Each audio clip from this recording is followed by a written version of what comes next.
ప్రతిరోజు కష్టాలు అనేటివి వస్తాయి. ప్రతిపక్షంలో ఉన్నప్పుడు, రాజకీయాలలో మరీ ముఖ్యంగా ఉన్నప్పుడు ప్రతి ఒక్కరూ కూడా ఒక్కటే గుర్తుపెట్టుకోవాలి, కష్టం రానిదే సుఖం రాదు. ప్రతి మనిషి జీవితంలో కూడా కష్టాలు సుఖాలు అనేది పార్ట్ అండ్ పార్సల్.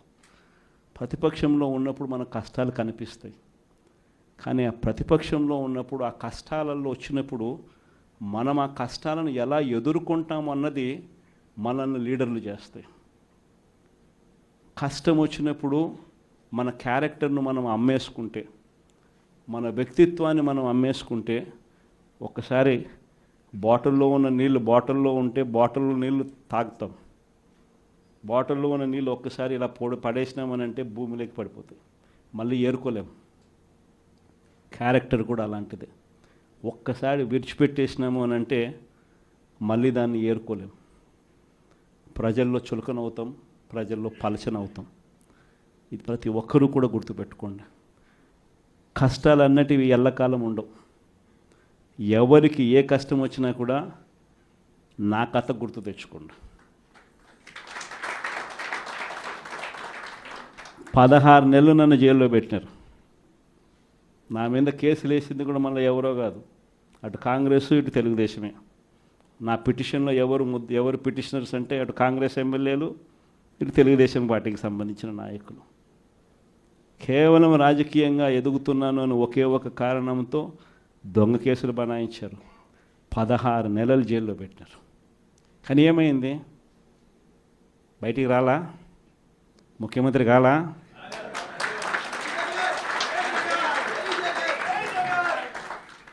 ప్రతి ఒక్కరు ఇది గుర్తుపెట్టుకోండి. ఎవరికైనా ఇంతే. మహా చేస్తే వీళ్ళు ఏం చేయగలుగుతారు? దొంగ కేసులు పెడతారు, కాదండంలా బెదిరిస్తారు, కాదండంలా మహా అయితే 3 నెలలు లోపల వేస్తారు, అది కాదండంలా. కానీ ఏం చేస్తారు? 3 నెలల తర్వాత మళ్ళా వస్తాం, రెట్టించిన ఉత్సాహంతో మళ్ళా పనిచేస్తాం. ఎవరెవరైతే మిమ్మల్ని జైల్లో పెట్టే కార్యక్రమం ఎవరెవరైతే చేస్తారో, మంచి చేసిన వాళ్ళని గుర్తుపెట్టుకోండి, చెడు చేసిన వాడిని గుర్తుపెట్టుకోండి. ఇద్దరిని గుర్తుపెట్టుకోమని చెప్తాను. ఊరికే చూస్తూ ఊరుకోం. వైఎస్ఆర్ కాంగ్రెస్ పార్టీ బ్రతుకుతుంది. వైఎస్ఆర్ కాంగ్రెస్ పార్టీ ఈ రాష్ట్రాన్ని ఏలుతుంది అని కూడా సందర్భంగా చెప్తాను. మరో 30 సంవత్సరాలు ఏళ్తామని కూడా ఈ సందర్భంగా కూడా మరి గట్టిగా కూడా చెప్తాను. కాబట్టి ఎవరు కూడా వైఎస్ఆర్ కాంగ్రెస్ పార్టీకి సంబంధించిన ఏ కార్యకర్త వెంటికి కూడా పీకలేడు అని చెప్పి కూడా ఈ సందర్భంగా చెప్తాను. ఇది ప్రతి ఒక్కరూ గుర్తుపెట్టుకోండి. ఒక్కటే గుర్తుపెట్టుకోండి, ఈసారి జగనన్న 2.0 కొంచెం వేరుగా కూడా ఉంటుంది. ఈసారి జగనన్న 2.0 కార్యకర్త కోసం ఎలా పనిచేస్తుందో కూడా చూపిస్తుంది. ఇది మాత్రం నేను ఖచ్చితంగా చెప్తా ఉన్నా.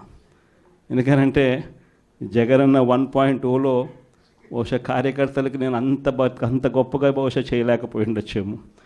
ప్రతి పథకము ప్రతి విషయంలోనూ కూడా మొట్టమొదటిగా ప్రజలే గుర్తుకొచ్చారు. ప్రజలకు మంచి చేయడం కోసమే నా టైం కేటాయించా, నా తాపత్రయపడ్డా, ప్రతి విషయంలోనూ దానికోసమే అడుగులు వేశా.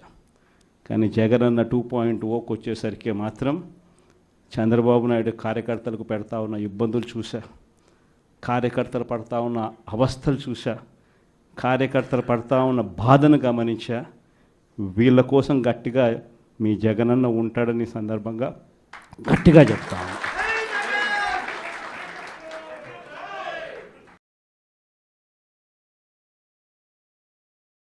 ఈరోజు ఏ తెలుగుదేశం పార్టీ కార్యకర్త కూడా గడప గడప అంటూ ప్రజల ఇళ్లకు వెళ్ళే పరిస్థితి ఏ ఒక్కరికి కూడా లేదు, ఎమ్మెల్యే దగ్గర నుంచి కార్యకర్త దాకా.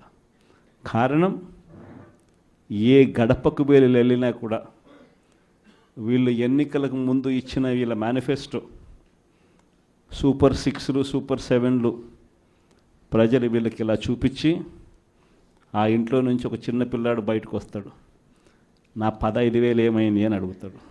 ఆ ఇంట్లో నుంచి 2 పిల్లలున్నా 3 పిల్లలున్నా ప్రతి పిల్లాడు బయటకు వచ్చి ఆ తెలుగుదేశం పార్టీ ఇంటికి వచ్చిన తెలుగుదేశం పార్టీ నాయకుడిని కార్యకర్తను ఆ పిల్లాడు కూడా ప్రశ్నిస్తాడు, నా 15,000 ఏమైంది అని.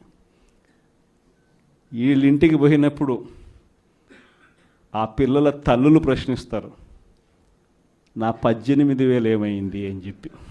50 ఏళ్ళు నిండిన వాళ్ళు వచ్చి ప్రశ్నిస్తారు, నాకు 50 ఏళ్ళకే పెన్షన్ ఇస్తానన్నా నా 48,000 ఏమైంది అని చెప్పి. అదే ఇంట్లో 20 ఏళ్ళ పిల్లోడు ఆ పిల్లాడు వచ్చి ప్రశ్నిస్తాడు, నాకు నెల 3,000 ఇస్తానన్నా 36,000 ఏమైంది, నా 36,000 ఏమైంది అని. అదే ఇంట్లో బహుశా విజయవాడలో కొంచెం రైతులు తక్కువేమో కానీ కొంచెం గ్రామీణ ప్రాంతాలకు పోతే రైతులు కూడా కండువా వేసుకొని వచ్చే ప్రతి రైతు కూడా నా 20,000 సంగతి ఏమైంది అని అడుగుతాడు. ఇలా ఏ ఇంటికి వెళ్ళినా కూడా తెలుగుదేశం పార్టీ నాయకులకు కానీ కార్యకర్తలకు కానీ ప్రజలకు సమాధానం చెప్పుకోలేని పరిస్థితుల్లో వాళ్ళు ఉన్నారు.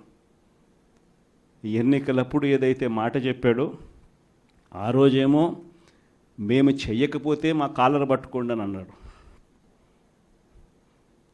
మరి ఈరోజు ప్రజలు కాలర్ పట్టుకుంటారేమో అని చెప్పి భయపడి రెడ్ బుక్ రాజ్యాంగం నడుపుతూ ఉన్నారు.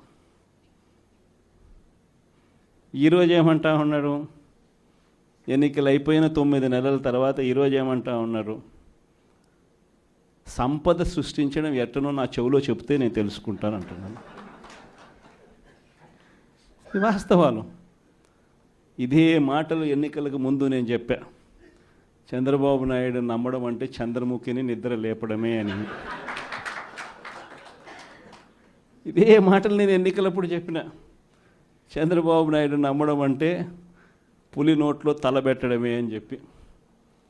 ఇదే మాటలే నేను చెప్పా మేనిఫెస్టో ప్రజెంటేషన్ చేసేటప్పుడు. ఇక్కడ ఇలా నిల్చుని ఇలా మేనిఫెస్టోని ఇలా చూపించా, మన మేనిఫెస్టోని ఇలా చూపిస్తూ వాళ్ళు చెప్పిన మేనిఫెస్టో హామీలను కూడా ఇలానే చూపిస్తూ చెప్పా. ఇది సాధ్యమయ్యేటివి కాదయ్యా చంద్రబాబు నాయుడు చెప్పేటివి. రాష్ట్రానికి సంబంధించిన బడ్జెట్ ఇది, మనం చేస్తూ ఉన్న బట్టలు నొక్కే కార్యక్రమం ఇది, దీనికే ఇంత డబ్బు ఖర్చు అవుతుంది. మరి చంద్రబాబు నాయుడు ఏమో 1,72,000 కోట్లు సంవత్సరానికి అయ్యే ప్రతిపాదనలు ఆయన చెప్తా ఉన్నాడు.